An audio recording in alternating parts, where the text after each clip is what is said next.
Hey everyone, I'm here with Kelsey Bolar of the Independent Women's Forum, also a contributor to the Federalist.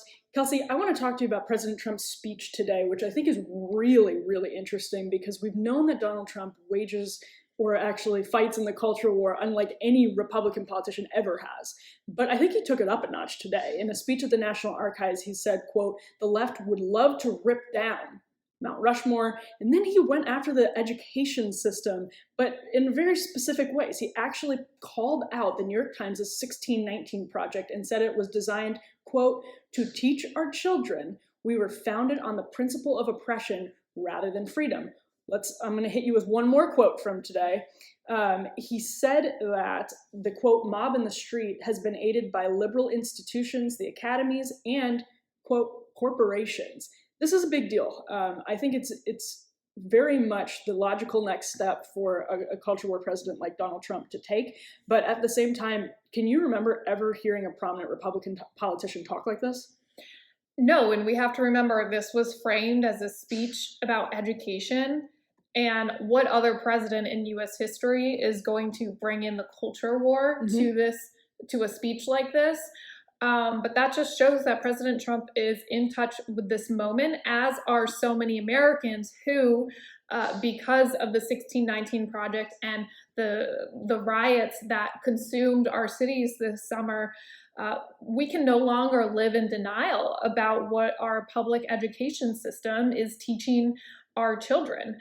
I think for the first time in my lifetime, I am seeing a lot of my fellow moms and dads really consider the reality that we're going to have to do private school or homeschool.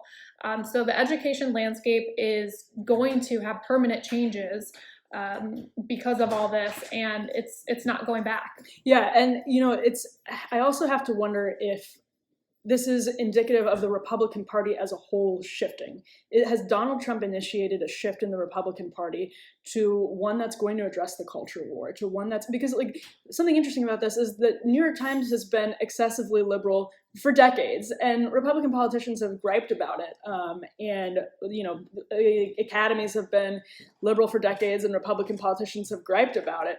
But have we ever seen anything this direct and aggressive? No. And it's not something I ever thought the Republican Party wanted to touch. And here we have the Republican president, being the sort of like going on offense. But imagine if he didn't mention the culture war in his speech on education. It would be so out of touch with how so many of us are feeling. And so in a way, this is the new normal. I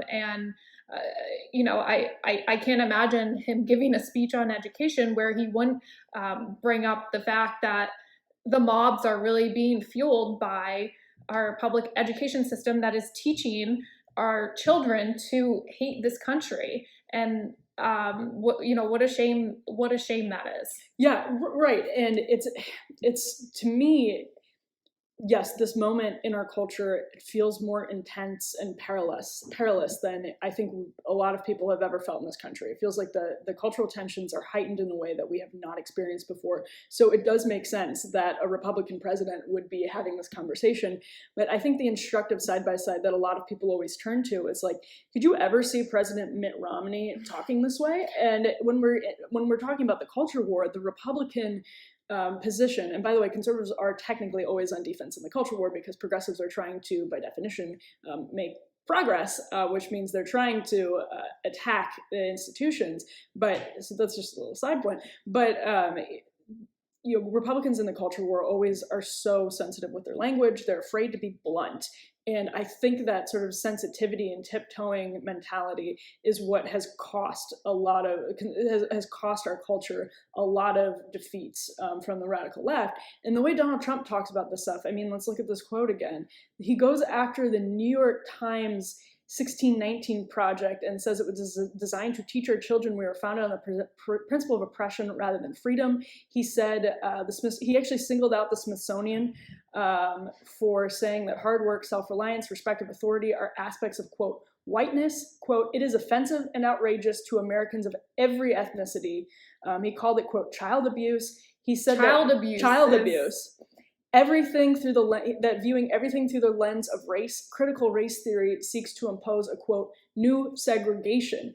He's talking about the 1619 Project, critical race theory. I mean, he's getting specific, and he's talking like somebody, frankly, he's talking like a Federalist reader. He's talking like somebody who really knows their culture war. And I've never seen anything like this from Republican Party. I think there's a lot of voters, sort of like me, who wish this isn't the point that we have to be, where we actually need a Republican president bringing up the culture war in a speech about education. But, you know, I heard it described recently. President Trump is like eating broccoli. I don't know about all you, but I don't like broccoli. But we have to eat it because we know it's good for us. And the Republican Party was... nobody knew what the Republican Party stood for anymore. You know, it supposedly was turning into the party of tax cuts and Wall Street. And there's hardly a case for that anymore. And that's really because President Trump is engaging in the culture war. He's listening to people on the ground, and especially a lot of these swing states.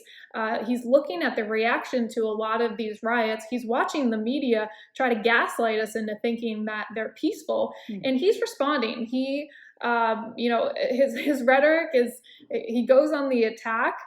And again, I wish he wasn't necessary, but this is where the country is right now. It is a fight that, you know, if we just cede our position to the 1619 Project, America will never be the country she was founded on. Right, and you use the broccoli comparison, which I actually think is really helpful. I wonder what your thoughts are on whether this is overall helpful to the conservative cause, or do you think the left is so entrenched and rooted so deeply into the public's perception on some of these issues that it's going to, as you know, maybe 2012 Republican autopsy architects might have argued, it hurts the Republican Party to sort of dirty their hands in the culture war. Do you think it's helpful, or do you think it's hurtful? So I'm not one to predict. I think it's necessary and it's the right thing. And whether that is the right thing politically, I guess, is not as important to me right now. That we have the President of the United States doing what is right, standing up for our country, standing up for our flag, and defending our very fundamental freedoms from the attack that they are facing in so many different of our institutions. And so, look, even if this politically does hurt us, I would rather go down knowing we stood up and fought for the right things. Well, I mean, I'll go there and I'll say I think this is enormously helpful. I think some of these issues are populist issues. I think part of the reason Donald Trump won in 2016 is because you can basically add media bias to his platform, like in the same way that like immigration and trade were on there. He was the anti-media candidate, and he talked about it so much that it was essentially part of his platform. And so I think elitism and the excesses of cultural leftism, I think those are populist issues. I think people are really sick of what they saw in terms of like destruction in cities and defund the police and all of this. Like, to have Donald Trump talking about this through the lens of critical race theory, I mean, it's like, are we at CPAC? Like, what's happening? I thought he wasn't supposed to be intellectual. Right, yeah, no, right. And so, no, it's just like, I think this is like he's tapping into a populist sentiment that both the establishment Republicans and establishment Democrats don't understand. But I think, you know, if anything, he's making the Republican Party open their eyes to this, and it's giving them an edge. But your point about, you know, the politics sort of being secondary to the principle is well taken, I guess, if Kelsey wants to be a moralist and care about things. Well, I do think a lot about my sort of moderate friends who, when I was in college, were very open to, you know, the Republican platform, maybe identified with it, and since then have really come to reject any sort of conservative viewpoints.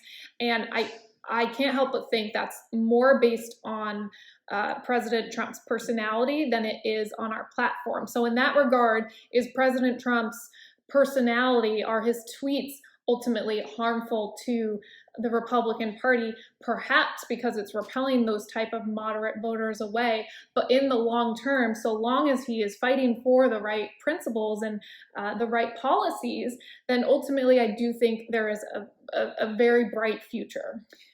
That's such an optimistic note. I think, I want to give a shout out to Tucker Carlson, frankly, because I think the President Trump and other people sort of in the conservative orbit look at what's happening to his ratings, and they understand that there's an audience and there's a great populist appetite for a lot of this stuff. And so I think they understand they're not alone. Yeah, 100%. And nobody's talking about this in politics. This is stuff that has not been considered political for years. And suddenly the politicians are realizing, wait, actually, this is extremely political and we need to talk about it. So, Kelsey, thank you so much for adding your perspective to this conversation. Thank you for having me. It was fun. Where can people follow you on Twitter? @Kelsey Bolar. @Kelsey Bolar. Kelsey, thanks so much. Make sure to subscribe.